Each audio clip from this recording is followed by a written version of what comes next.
So this is the first look at the facelifted Spring. We've actually never seen the Spring in the UK yet, but this one will be coming to the UK, so it's very exciting. 137 miles officially of range, so it's not a massive range, but it's for town car city. This is going to start from around £16,000 in the UK, so it's going to be really affordable, and that's what it's designed for. It's nipping around cities.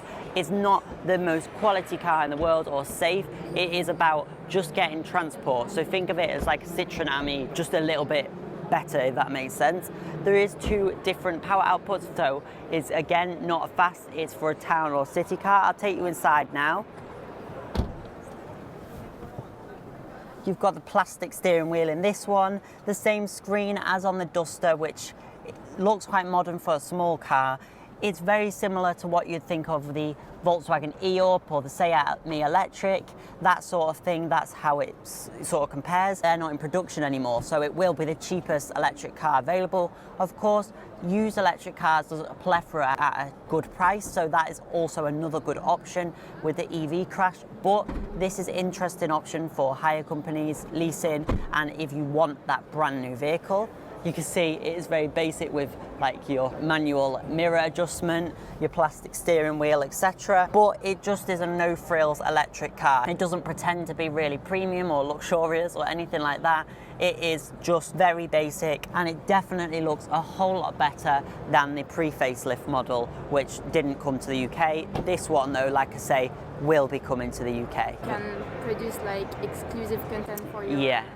Exactly, yes, yeah. Doing a first look at like the Renault 5, planning on doing one on the MG3 because that's a big car in the UK, so things like that, yeah. So like walk around, yeah. And then one video for one car. Yeah, exactly. It's an objective for you to be an influencer full time. Yeah, yeah, of course, yeah. It's a family thing. Yeah. You're here helping the school. I'm just here carrying his camera and helping him out. Yeah. So, So thank you so much. Thank you. That's the base model, the Expression, and then this is the Extreme, which is the higher specification. This has got different wheel covers, which I'll show you now. On this Extreme model, you have slightly bigger wheels. They're 15 inches, but again, they are just plastic wheel covers. Interesting though what they've done with them. They don't look like wheel covers at first glance. The headlights at the front are quite interesting, actually being encased lower down and then having the daytime running lights up here. That is like many manufacturers doing that. We've seen it from Nissan, we've seen it from Audi, we've seen it from so many manufacturers, especially Hyundai and Kia Group now. So these are the headlights and they're the LED daytime running lights, which I'll turn on now so you can see those. So you can see the LED daytime running lights on. With this white plastic, it really does have that glowing effect. And then you have the halogens down here. They look like they're the fog lamps, but no, they're the main headlights of the car. Something just to get your head around. They're quite a bulky light, and then these are the main beams down there. Quite an interesting design for such a small car. Also quite funny is this singular washer and the singular windscreen wiper as well. It's literally just one little jet and then one windscreen wiper, making a lot of sense for such a small car. It does make sense. This one as well, being the Extreme, it's got these sort of gold mirror caps, which are nicer than the matte ones. That would be quite nice actually on the Safari Beige, I think. This is the brick red and that is the Safari Beige. So interesting colours. Red brick colour.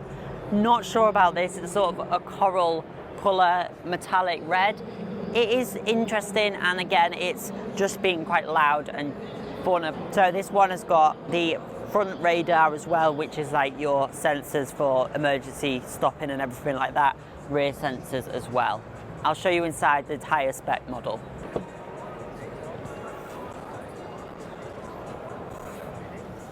Even though this is a higher spec model, you still have the plastic steering wheel, and it does feel very similar inside of here than the other model. You've got this gear selector, which looks like a giant Volkswagen DSG shifter.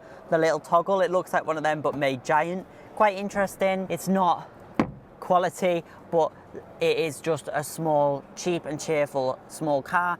Would I pick it as an EV? No, it wouldn't be my personal choice, but perhaps if you lived in a really tight city, town, and you literally were only doing town driving, this could be the perfect vehicle. You don't even need to plug it on a home charger because the battery's so small.